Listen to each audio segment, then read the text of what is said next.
Hello everyone, welcome to my patch 7.13 patch rundown. This is a pretty small patch. I'm going to hope that it's under 30 minutes long. I don't know if I've succeeded, but you sure do because you can look at the timestamp on the video. Anyway, 7.13 seems to be a pretty small patch. This will take effect for week 6 of the LCS. I am unsure, although I think it's unlikely that it affects the Rift rivals. I could be wrong. Oh well, whatever. Let's start talking about the patch itself. So 7.13, the first major update is there's the Honor update. And if you haven't kept track of what's been going on with this, it's, I think, pretty cool. I think the design is better, and it has things that you'll care about. Okay, so as far as interfacing with it, basically you vote after the game ends. It'll actually pop up on your screen as opposed to you using it like from the chat box, kind of like from the post-game screen, and you pick one person to give honor to. It doesn't actually matter which one you give them, but you have options for fun. This is a bunch of visual stuff, a bunch of display stuff. You know, if you get honor, you'll look cool, is what these all come down to. And then what it actually matters is there's not in gameplay impact, but there's account impact. So basically, you know how if you win games, you would get key fragments to unlock boxes? Well, now it's either divided or multiplied based on your honor. So if you are under the default level, when the default level is 2, you get less key fragments. Which means if you're getting reported for being a flamer or whatever, like I'm pretty sure you don't need to get chat restricted. It'll just happen because you're getting reported. If you're getting reported, you're going to get less key fragments, which means you're going to open less boxes. However, if you're getting honored and you're above the default level, you'll start getting, you're not going to get directly more key fragments, but you're going to get drops called honor capsules that will contain key fragments. So, okay, at one point removed drops you more key fragments. Basically, if you're a jerk, you get less key fragments. If you're really positive and you're getting honored, you get more key fragments, and you might even get some champ shards.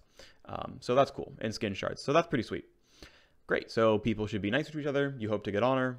Congratulations. This should help people because there is very real material gain in you being friendly and getting honor. This, I think, should and will move the needle in terms of people being nicer. And to take one more aside, I've seen snide comments on the internet like, oh, great, and now I'm just going to pretend to be friendly to get sweet loot. And it's like, dude, if you're pretending to be friendly and you convinced me that you were friendly, I don't care. I had a better experience because you said nice try instead of fuck you. I don't care if you meant to say fuck you. The fact that you said nice try makes me feel better and have a better time playing the game. So I don't care if you're not a better person. As long as you act like a better person, we're good. So yeah, great, right? That's how I feel about this. So that's honor. I think it's sweet. Let's move on to the champion changes. So Galio gets 2 nerfs. He loses 3 base armor. Actually, he gets 3 nerfs. He loses 3 base armor. He loses some of the damage on the sort of damage over time, like Q2 tornado, not like the initial hit, but the tornado afterwards. And he's basically taking longer to fly into the air with the R. Okay, so let's look at the numbers behind this. As far as him losing 3 armor, this is the impact. The column on the right is how much physical damage you're taking compared to before the patch. So if you don't bring any runes or masteries, you're taking 2.5% more damage. This matters. Minions do physical damage, turrets do physical damage. There's always some physical damage in the enemy team. You're often landing against a Renekton or a Riven or something like that. So, you know, there's some degree of relevance here. As you can tell by looking down throughout the column, the value of the nerf goes down as you get more armor, which is unsurprising. And because people do bring runes and masteries, because people buy items and things like that. This is not a gigantic nerf, but it makes sense because Galio is supposed to be a little bit anti-magey. And if the correct counter pick is Renekton, then maybe he shouldn't have 27 armor at level 1. So that's kind of nice. As far as his Q damage going down, it's worth keeping in mind that, again, there's 3 parts to the Q damage. There's the initial cast, which does quite a lot of flat damage. There's the tornado afterwards, which does some flat damage, which we're seeing nerfed here. And it does % health damage, which is not listed here or in the nerf. So in terms of just the flat damage of the tornado, like you're hitting caster minions, this is your nerf. You're losing about, well, you're not really losing a third, but you're losing up to, theoretically, a third of the damage. And it only takes you like 200 ability power to match the nerf back. So if you're playing AP Galio, this is arguably a buff. Maybe not in the early game. You can't have 100 AP at level 1 at all. But, you know, by mid to late game, you've got it. This is actually rounding in or grouping in the base damage of the front half of the queue and seeing that it's a much less pronounced nerf, right? Yeah, you're still losing this 35 damage, but it's 35 damage out of a 300 damage ability, which is not nearly as massive, of course. This is also still not counting the percent health damage, which is, you know, if you're against 1,000 HP, it's 60. Right, so you can add another 60 to this against a 1,000 health target, or 120 against a 2,000 health target, right? And you can get these numbers even more close to what it's going to be in the real world. Either way, it's a bit less damage. It mostly nerfs his wave clear. Great, he's slightly too strong. He's like the most prolific tank in pro play, so it makes sense. So Gnar's getting 2 buffs. One is he's gaining 10 damage per rank up on Boomerang Throw, and he's gaining 125 range on Mega E. And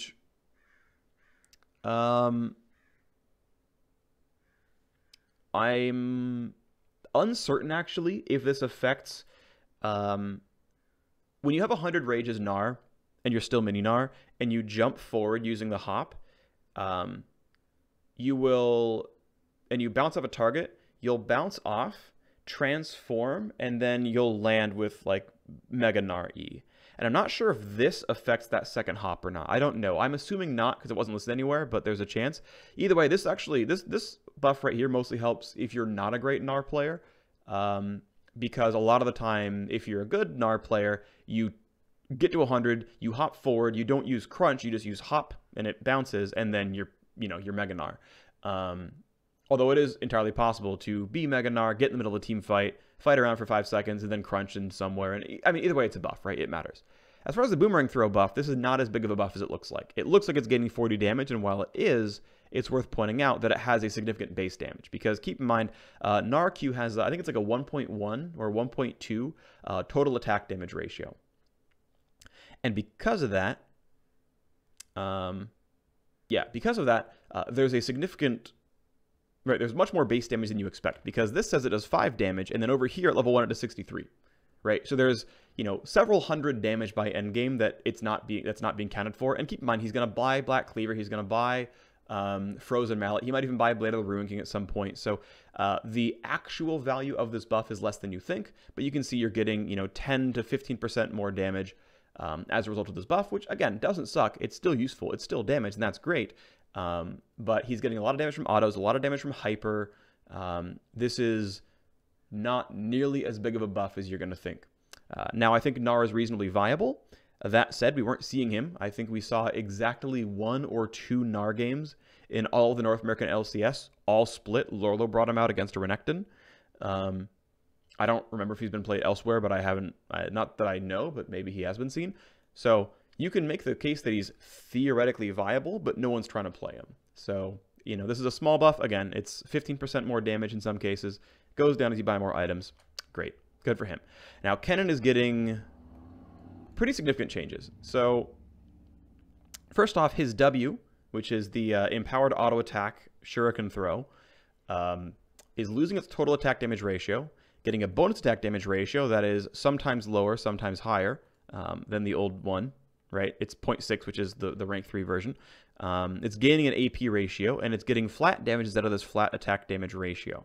It also no longer scales with Hurricane, so all the top lane or bot lane Hurricane Kennen builds are not stacking W nearly as fast, which means not only are they getting less stuns, but they're getting less damage out of it. So these are both nerfs. So here's the actual numbers on the Kennen change. Okay, so this is if you were maxing it first, the flat number values of what it was and what it is now, the percentage difference that is compared to right in the previous patch, the AD ratio difference, and then if you were playing AP Kennen, because it got a 0.3 ability power ratio, how much ability power do I have to buy or have for this ability to be the same as it was before?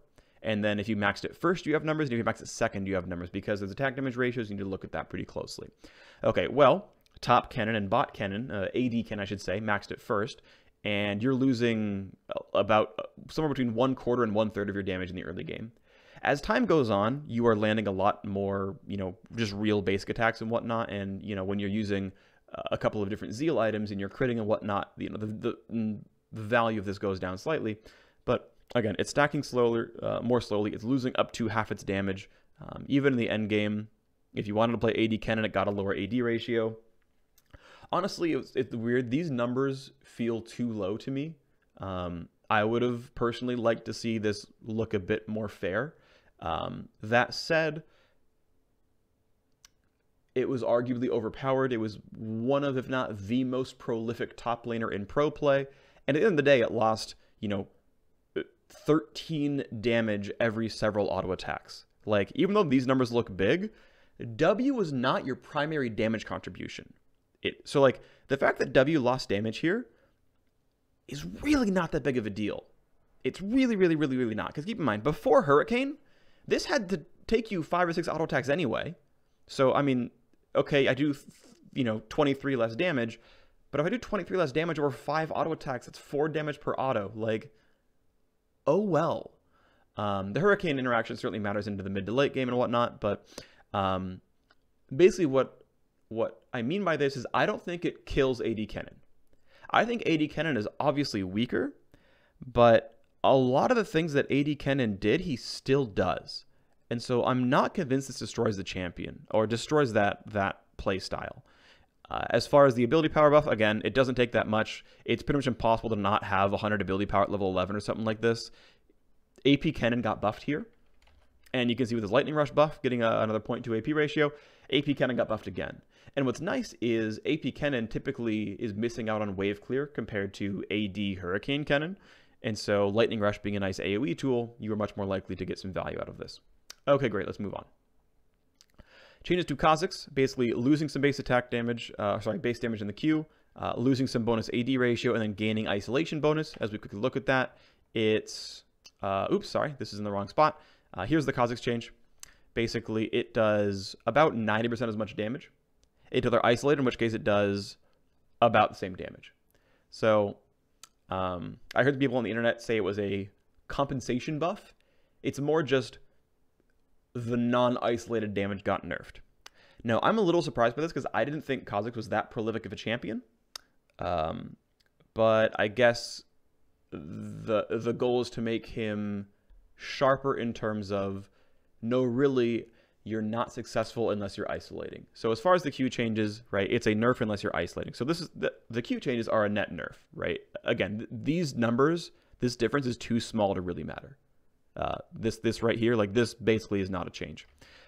The buff that does come in, though, is Void Assault is slightly stronger. Now, no one evolves his R, so there's a chance that people will give it some consideration. I think it's unlikely. This buff doesn't look good enough on paper to, I think, make any Kha'Zix players go, oh man, I'm gonna evolve R now.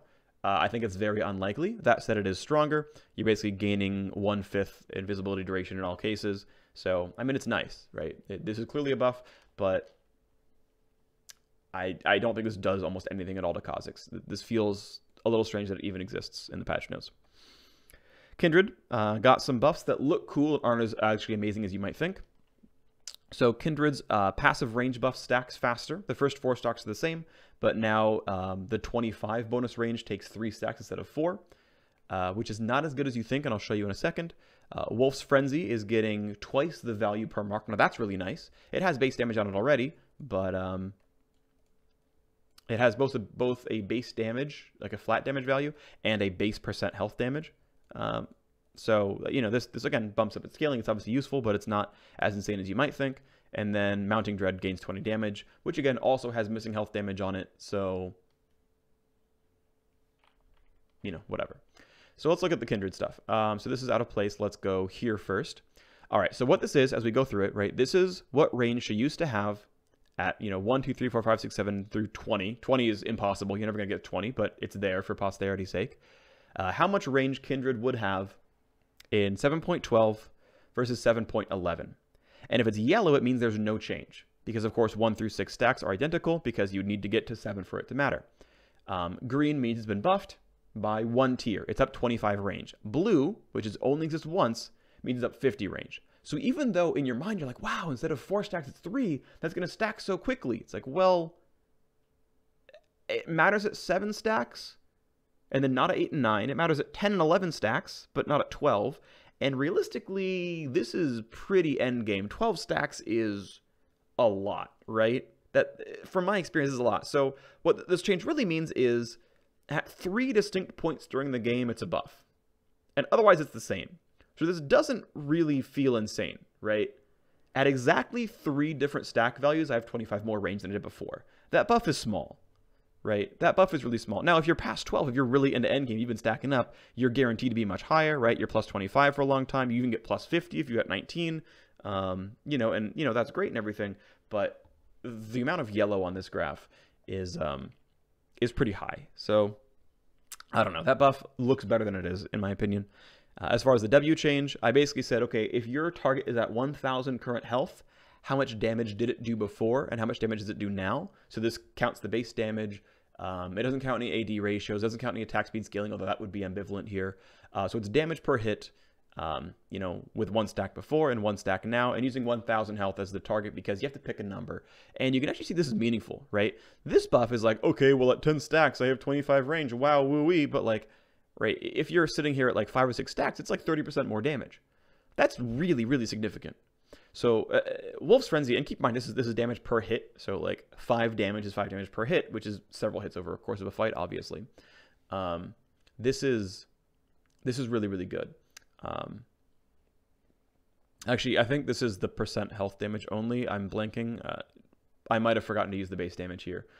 So this is probably some incomplete and imperfect math because I'm stupid. I think I used the rank 5 W value and just said let's just use that. Let's just pretend we've maxed W to which understates the value of the buffs, because if you have rank 1 W at level 7, the base damage is lower than this number suggests. So the actual buff is higher than what you see on paper here. All right, let's move on. And Mounting Dread gained 20 damage, which is this. It has percent health damage on it already, but I figured to put up the numbers. Obviously, it's 20 damage. 20 damage doesn't suck, but it's pretty minor. Okay, so Maokai gained 25 health, and then he gains some range and cooldown on Nature's Grasp. As far as what the value of the health is, it's this. He is between 4 and 1% tankier. Unlike something like Armor, health falls off very quickly as an important stat. This buffs Maokai in all cases. It buffs his healing from his passive. I didn't do the math because I didn't care enough. It's not going to move the needle very much. But he does more damage, or sorry, he has more health, so that's cool. He's tankier, great, right? And his early laning phase is much better, which is, I guess, important as well. Early laning phase means more than late game regardless. As far as Nature's Grasp going farther, having lower cooldown, those are nice as well. And basically Maokai is just, Maokai is slightly weak, and he deserves some buffs. Ever since sort of sapling bombing from the support position, kind of went away because it was a bit broken. I mean, at some point we'll see him show up, and Riot will probably keep buffing the champion until he feels good. And they just have a ways to go still. I mean, this is nice. I don't think we're going to see Maokai in pro play suddenly, unless they really, really need new tanks. But, Galio exists and will still exist. Shen exists. Poppy's coming in. We'll talk about her in a second. Nautilus is probably too weak. I don't know. We'll see. So Poppy is getting some nice buffs. She's getting 1% more health damage on her Q. And this, you'd think, looks very small because her Q has a base damage on it. It's actually pretty nice. So here's Poppy. And what I did is I chose Gragas as the target. I said, if you're going to play Poppy, let's just pick an average tank. And Gragas is an average tank top laner. And so I looked at her skill build. She almost always maxes Q first. And I just basically took Gragas, plugged his stats in, plugged his health values in, and looked at the damage of her Q old versus her Q now. And you can see that it's a gain of about 6 damage in the early game, which isn't a ton, but it's still a 7% damage amp. And it's a gain of about 21 damage in late game, which is still about a 7 or 8% damage amp. So what it comes down to is Poppy just kind of does 7 to 8% more damage with her Q now. And that's pretty nice. Now, Q is not the only damage ability on her kit. She has the charge, she buys a Sheen, she has the buckler toss and everything else. But Q hits twice, and that's pretty good. And keep in mind, right, it hits twice for 282 damage against tanks.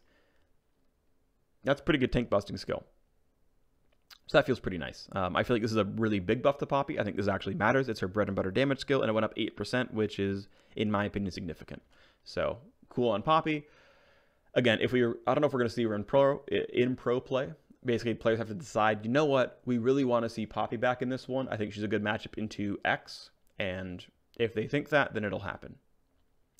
Rek'Sai getting some unneeded buffs. I think Rek'Sai is probably slightly weak in solo queue, but has already been seeing a lot of pro play right now. So this is just a nice thing. Like, this should happen kind of regardless. Basically, Queen's Wrath. Q's up when you're using tunnels and things like that a bit nicer. So that's just, you know, a little friendly thing. This was an interesting bug where if you unburrowed with right click instead of W, it puts you on your full auto attack timer, which meant you would unburrow, wait like a second, and then swing. So you'd have to always attack reset with your Q. Now you don't get penalized for using right click to unburrow, so that's kind of nice. Void Rush getting a 0.25 bonus AD ratio, I think is actually really minor, honestly. Pros are building her almost always with Warrior Enchant Black Cleaver into tank. It's like you're usually seeing a like a Gargoyle Stoneplate afterwards. But hey, that's still 25 damage on your ultimate, right? I mean, Warrior Enchant plus Black Cleaver is 105 attack damage plus runes and masteries. So, I mean, the ult went up 25 damage. This isn't actually that huge. Keep in mind, like it looked, oh my gosh, you added some AD ratio. It's like, yeah, but this champion's not buying 7 Infinity Edges. So, this buff is really small. This buff is really small. This buff is really small. This is a bunch of cleanup stuff. So what's funny is like these look like gigantic changes, and like there's so many patch notes. It's huge buffs to Rek'Sai. This means almost nothing. Like this changes very, very little about the champion, other than the R does a bit more. So that's cool, I guess. It is funny seeing people over and under react to patch notes when people were like, Rek'Sai's ultimate sucks. Patch 7.12 did nothing. I don't know how the champion's going to be viable. And then now everyone's playing her. And now it's like, oh my god, how dare you buff Rek'Sai? She's already seen everyone pro play. And these buffs like mean nothing. So, I don't know. Rek'Sai will still be a top 4 competitive jungler, and I think is playable, but slightly weak in solo queue, probably. So the big thing that happened in this patch, the hardest one to understand, is Shaco changes. So Shaco got the base damage moved around on his E. Instead of a total attack damage ratio, it's a scaling bonus attack damage ratio. It now does physical damage instead of magic damage. Instead of doing missing health damage, it does 50% bonus damage, or up to 50% bonus damage. So these are a lot of numbers that changed. What does it mean? And I've got you.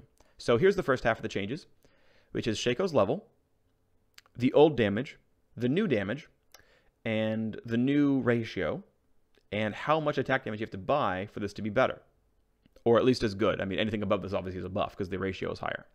So early game, it's a straight nerf, right? We're seeing that if you have a rank 1 E, you know, no one learns at level 1, so it's not listed, but yeah, okay, it does like the same damage at level 2 if you just learn it, great, but if you start maxing it, you're still down in damage, not substantially, but, you know, 30% up to 15-30%, something around there.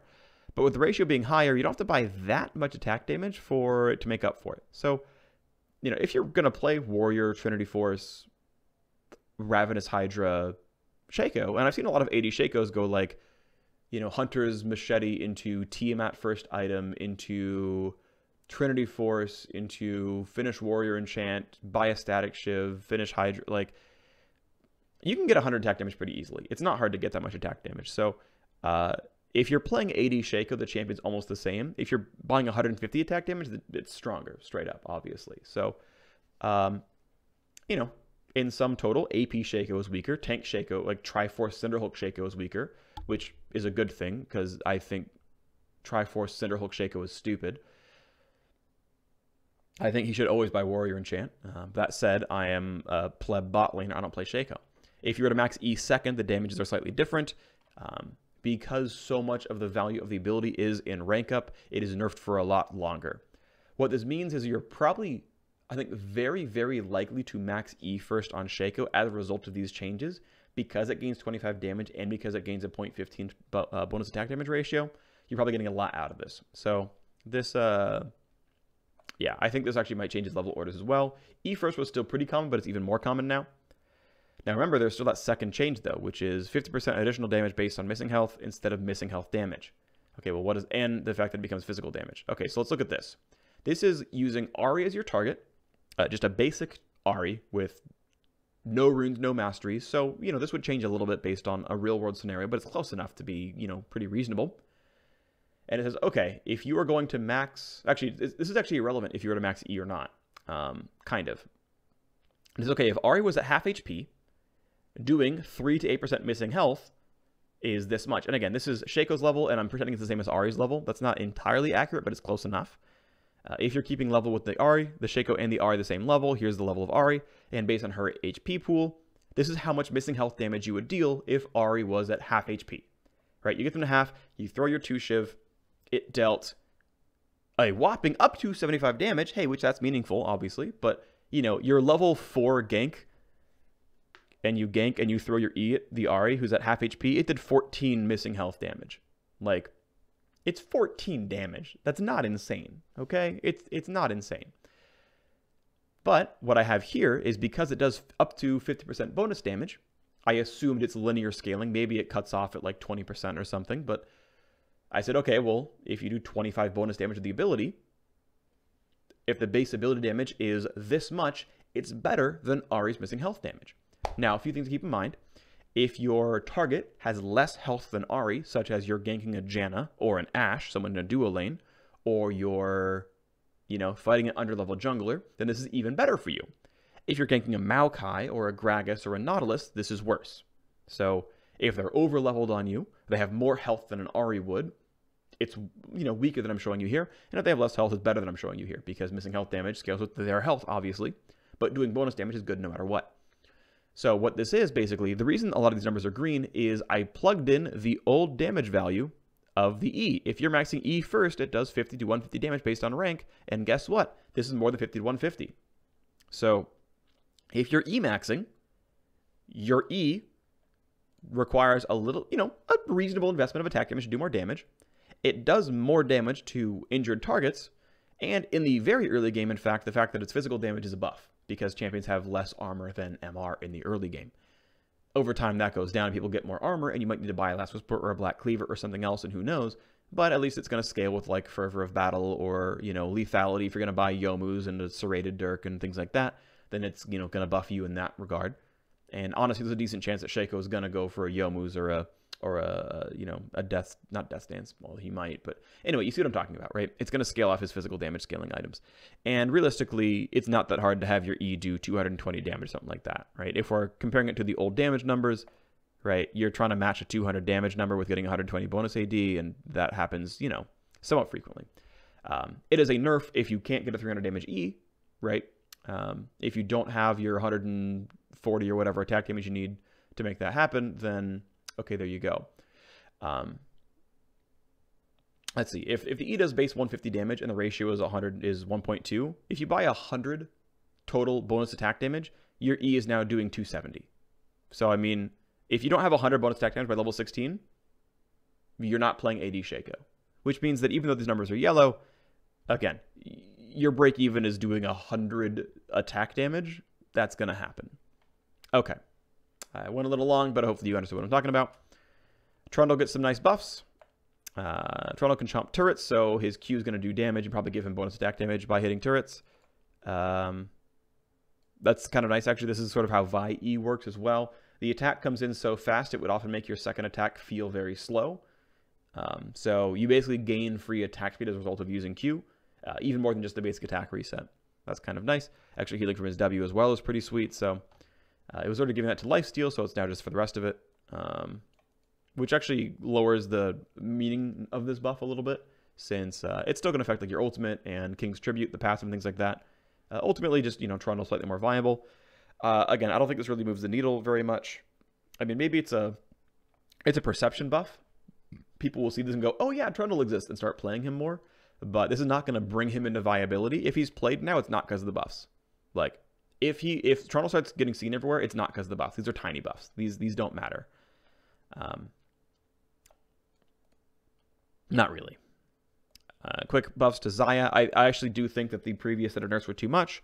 So it's glad that this is getting toned down a little bit. Basically, you used to get, because of 7.12, you're locked out of auto-attacking during your Q. That gets softened by buying attack speed, which feels good. Now, worth pointing out, Xayah only ever buys one Zeal. She is usually, and almost always, an Infinity Edge plus Essence Reaver user. So you're not getting that much extra attack speed, but you know your W is going to scale it. If you buy Zergreaves, it'll scale it. Your Hurricane or Rapid Fire Cannon or whatever is going to scale it. It's not terrible. Rammus dances fast with move speed. That's cute. Some audio updates for Alistar and Cho'Gath. All right, item updates. So Abyssal Mask is getting remade. It now builds from Catalyst instead of Spectre's Cowl. So it's Catalyst and a Negatron Cloak. Catalyst Negatron Cloak is also 100 gold more expensive. Loses the health regen, but gains mana. Gets more HP, gets less MR. And then it gains the Catalyst passive. All right, so is this really cool or not? And here's the numbers. Yeah, so the cooldown's the same. And I mean, ultimately what it comes down to is the efficiency is basically identical, but you gained a free passive, right? So as long as you value the gold value of mana as much as you value the gold value of health regen, and I would argue that health regen is more important, but that's just my opinion. As long as you value those at the same sort of tiers, though, then the item is exactly as efficient before. And what's even cuter is your 280 gold value for the aura damage is exactly the same. So that's really cute. It means you have to get 27 value out of Eternity, but that's really easy to do because keep in mind, you know, you're getting 15% of your mana cost back as health, which means if you spend 300 mana in a team fight, you're getting another 45 HP, which means that this buff of 50 health that we valued at 133 gold, you're going to get another 133 gold worth of health by using all of your abilities in a team fight, which you're going to do anyway. And if you take some damage, you're going to get even more mana back. And, you know, as you can see here, this is in total a buff. There's almost no way this is not a buff because, I mean, spending mana is essentially health regen. So you got it back anyway. You got more mana back because taking damage will give you even more mana. And hey, you can buy a catalyst and that feels good to just build and sit on for a little while. It means you can't buy a Spectre's Cowl, which is a great item. So that's a bit of a nerf, right? If you're a Galio top against Rumble and you really wanted to go Abyssal Mask first item, you can't send a Spectre's Cowl. You have to buy a Null Magic Mantle and a catalyst, and that feels worse. But oh well. Adaptive Helm was very much in need of buffs. This item was trash before. It is less trash now. Once again, to make this item in 7.12 equal to a Spirit Visage, you had to take 1,000 magic damage from applicable sources after magic resist, which means the Caspian had to actually do like 1,100 Twin Fang damage to you after MR for this to be the right item. Now, to be fair, that could happen. But Spirit Visage also gave you health regen and stuff like that, and it gave you more health regen. But basically, now the item is more efficient. Now the damage reduction, you're only really paying 280 gold for it instead of paying 460 gold for it. Once again, as you can see, right, you could have bought a ruby crystal with this kind of money, right? You're paying for this thing. This could have been a ruby crystal. Now it could have been a cloth armor, right? And those are different items right here. So the opportunity cost has gone significantly down. It is still not in itself gold efficient because it shouldn't be. This passive can be insanely powerful. Great. It needed the buffs. It's a bit closer now. It is less of a trap buy. Again, I've still seen pros buy the item where it made 0 sense, where there wasn't even an applicable opponent on the opposing team. I still think this item is, on average, very, very weak, but it's probably worth considering now. Ancient Coin, more gold, more mana. Nomad's Medallion, Talisman Ascension, all these more gold, more mana. This feels great. Apparently, these items are just very, very, very weak, especially because you somewhat frequently weren't able to get all the coins because you could be zoned out of lane. I mean, that's a problem that every player can have. Like, it's interesting talking about Ancient Coin because I've seen so many players be like, oh, I can't get all my gold value from Ancient Coin because they push me in and I'm under turret and I can't get the coins. Like, yeah, and they can't use Spell Thieves on cooldown either. Nor can they always use Relic Shield on cooldown because their teammates will take last hits from them, and sometimes Thresh misses them and whatever else. Like, none of these items are going to give you perfect gold generation. You're going to miss some because the game is hard, and you have to deal with that. Now, I agree the item was slightly weak, and so it's getting buffed, and that's cool. And it's going to, you know, be probably even more so the right item on Rakan, everything else like that. Right? You're usually getting the Orb of Skill or the Elixir of Skill before level 11, so it's giving you your rank 2 ultimate, and that's good. And it's going to do that even more frequently now. You might even get your rank 5 Q at level 8, which is pretty cool. I don't think it's gonna like make Braum and Thresh stop buying Relic Shield, but it's gonna directly buff like Soraka and Janna, and it's gonna, you know, make Rakan consider more closely and make Nami consider more closely what she wants to go for, because Nami could realistically not do Spell Thieves and succeed by doing so. That's maybe a tough sell, but at a certain point, this item is so good that you just want the Orb of Skill, right? Possibly. Zeke's is a new icon. That's cute. I think the item is pretty strong. That said, players seem to be preferring on their tanks. They seem to prefer playing Knight's Vow plus Locket. So Zeke's is basically directly competing with Knight's Vow Locket. And it's hard to convince someone to go Zeke's over one of those two items. So even though Zeke's is inherently a pretty strong item, and I was very excited about it coming in. I did not fully appreciate how much more people were going to enjoy Knight's Vow. Also, I did run some numbers. We had some numbers from the previous patch rundown talking about the locket changes. And basically, if you're a tank and you're going Eye of the Equinox into Knight's Vow, your locket is stronger than before. Now, it means you're not buying locket first item, you're buying it second item or third item, depending on how you define your terms. But you're buying it when you're at 7,000, 8,000 gold instead of at 4,000 gold, basically, for support. Okay, then there's also some changes to mana regen. Basically, if you weren't clearing based off of abilities and you were clearing based off of spells, you tended to run out of mana. So everyone's getting better mana regen by upgrading their jungle item much sooner. Now, what's nice is almost all the tank junglers were going for early green smite anyway, at least in pro play. They were very frequently not going ruby crystal. I mean, some did occasionally, but I think the right build was almost always finishing your green smite right away. It was really only like the Lee Sins of the world who wanted the longsword to fight with. It was better if you were, a Sejuani or a Zac or whatever to actually get your wards out. So now you have more mana regen for doing that, and it's going to further incentivize that kind of gameplay.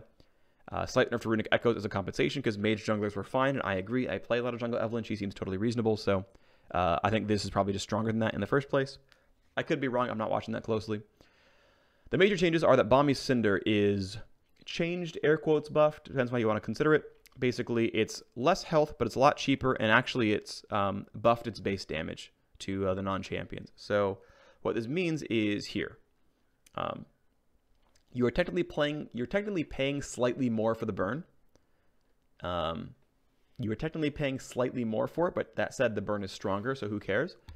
And like I said, here's the efficiency stuff. It's basically what it comes down to is what you're paying for the Balmy Cinder part of it. It's about the same. You're paying 14 more gold, and that burn is stronger. So arguably the item is buffed because you want that online as soon as possible.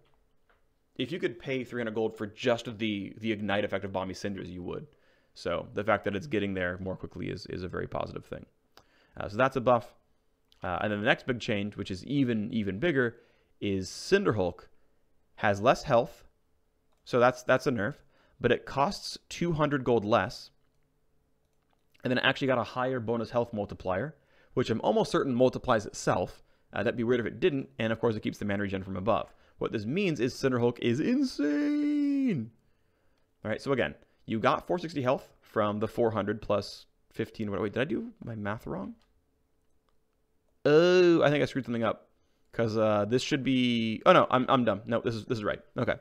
So the item actually gave you 460 health. Now it gives you 390, which is obviously a nerf in terms of how much health it gives you.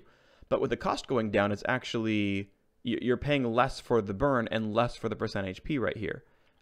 Right, it's 200 gold less for 160, 180 less gold of health or whatever. And again, the burn is the same as before, but you get a bigger percent bonus HP modifier and everything else. So your burn's coming online sooner, you're getting rid of camp sooner, you're farming sooner, Balmy Cinder came on sooner, all good things. You have more mana regen, great. Now what's nice is this doesn't buff Zac, and Zac was already very powerful. The fact that Cinderhulk is better does buff Zac. He gets his Cinderhulk online sooner, gets to move on to his next item sooner. Obviously, he feels good about that. What this also does is it actually incentivizes you further towards going Warmog's second item. We'd seen a lot of tank supports, or sorry, tank junglers, go for things like Cinderhulk into a pretty quick stone plate into maybe Locket. But if more of your power is in getting some extra health, you're more likely to go Warmogs, and I think Cinderhulk Warmogs becomes much more popular, much more common. Sunfire Cape is, I would argue, technically stronger because, again, they can sit on Balmy Cinder, and that's a better item now. But it's really just, it's still 200 gold. It's the same item. Rift with 75 more gold doesn't really mean much, but I guess it feels good to take it a bit better, so that's cute. Poro King is back in for rotating game mode.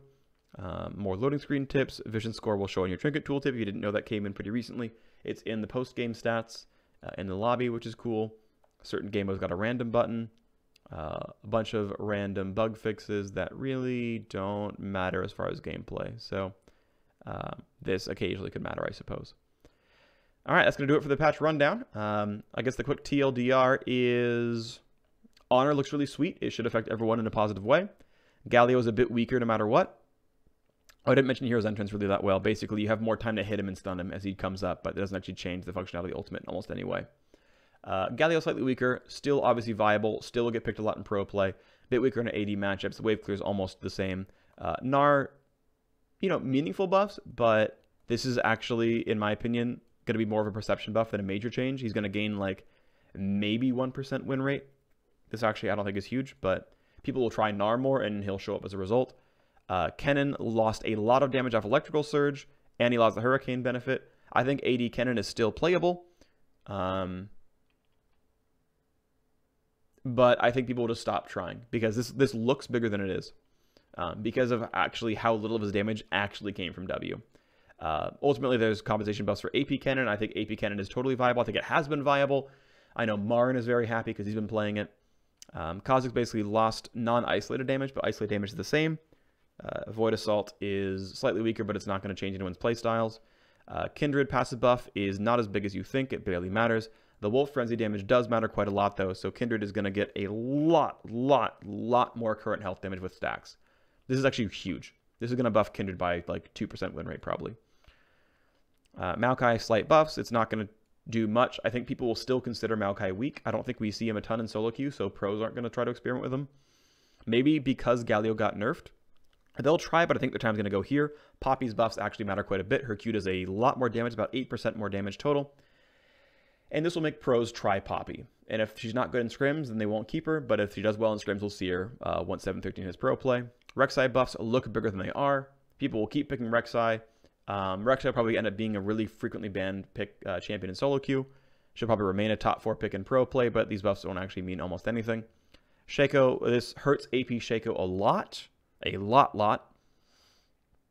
It nerfs tank Shaco a lot. But it essentially it's going to be power neutral to slightly positive to Assassin Shaco, because you will get the damage numbers required to make this bonus deck damage matter. Really minor buffs to Trundle, which don't mean almost anything, but they're perception buffs. People will try the champion again, and you might show up in pro play as a result. Xayah needed this, I think. She is less punished by actually casting Q. That's a good thing. I think she's slightly weak, so I'm glad that she's getting this. This is not gameplay impacting. Abyssal Mask actually is going to feel worse to build because no Spectre's Cowl, but is a stronger item when completed. Adaptive Helm is now less of a trap item. You should still be careful about buying it, but technically it's a bit better. Ancient Coin, significantly better. I think it might convert a few supports over, but it'll certainly buff Janna and Soraka. And huge buffs to Bombi Cinder and Cinderhulk will help tank junglers quite a lot. Hopefully we'll see more tanks than just Zac. I think Zac deserves nerfs and didn't get any, and I'm sad about that, but unlucky. All right, everyone, thanks for watching the patch rundown. Hope you enjoyed it. Please leave me comments below, and I'll see you next time.